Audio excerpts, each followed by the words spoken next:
Hey guys, welcome back to the channel. Obviously there wasn't a proper vlog for the All-Stars match due to it being a work function as I mentioned last week, but in this video I'm going to be speaking about the game, the experience, everything that happened, players that I met that were included in that video, so stick around. Let's get into the 2022 Indigenous All-Stars versus Maori All-Stars.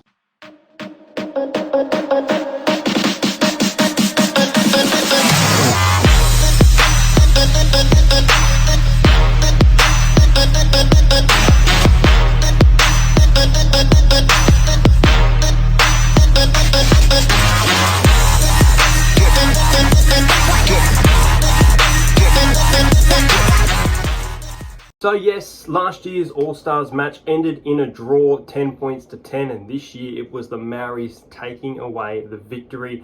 A fantastic game.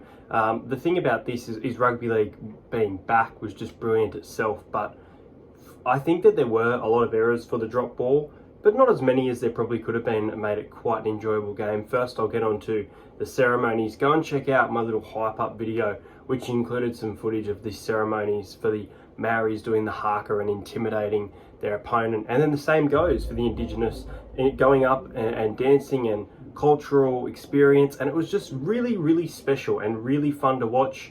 You also had Greg Inglis have a chat with the crowd, get interviewed after Greg Inglis has recently retired from rugby league entirely after leaving the Super League. I was sitting near Josh Schuster from the Manly Seagulls, had a little chat with him. Don't know if you saw that one. He will probably be out at the start of the season due to injury. He was in a moon boot. So Josh Schuster for that one. You've probably seen Kennedy Cherrington, NRLW player, on TikTok a lot. Got to have a chat with her and take a photo after the match. And post-match also had photos with Jesse Ramian, photos with not David Fafita. David Fafita I just missed out on, as well as Nico Hines, the Hammer from the Cowboys. Josh Adokar, obviously, as you guys know, if you're part of the channel, I have a close friend who is related to Josh Adokar, and that's why I meet Josh Adokar at those matches. But overall, a fantastic experience and a fantastic game of footy. Just as I mentioned, great to have rugby league back. We're only about, I think, 24 days away from the 2022 season kicking off, and that's why my predictions will be out fairly shortly. As for the players, I really think that my MVP for the night was Cody Nicorima. He's a player that he brings a lot to the Warriors team, but I think wearing that Maori jersey just brought another level out of him, and I thought he was absolutely sensational. Second, I would probably say the Preston Campbell man of the match in Joe Tarpany.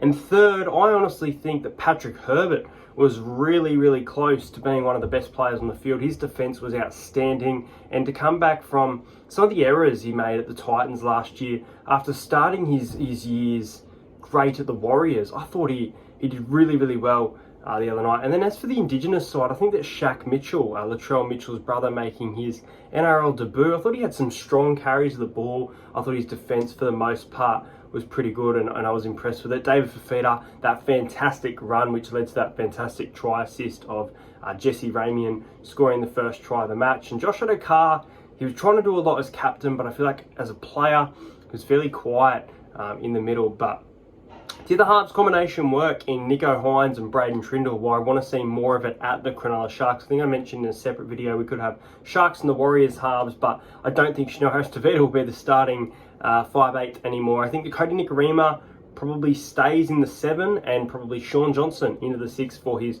New Zealand Warriors return. But there was definitely some great players to watch live, and great to meet some players post-match, and it definitely felt like a grand final. This game felt like a grand final. I know that there's probably better games of footy throughout the year, but it was just a once-in-a-lifetime experience where you get this, as I mentioned, this cultural vibe that you just really enjoy, and you're rooting for both sides, and you love the aggression. Jordan Rapana, I mentioned this one. Jordan Rapana will be suspended for round 1. It looks like he will miss. He was put on report and then sim bin. We had a couple sim binning in this game. I think we had 3 sim binnings overall. Andrew Fafita maybe was the other one, and I think there was one more. Let me know in the comments. But As for the game itself, there were some definitely creative plays, and I mentioned Cody Nicorima. I thought he was outstanding. He just knows how to run the ball. He's becoming more of a running halfback and a control player. I think he's going to learn a lot under Sean Johnson in those Warriors colours after making his departure from Brisbane a few years ago. I feel like he deserves that spot. Albert Kelly, I thought he had a really good game as well. Kicked a fantastic 40-20, almost got the Indigenous over the line.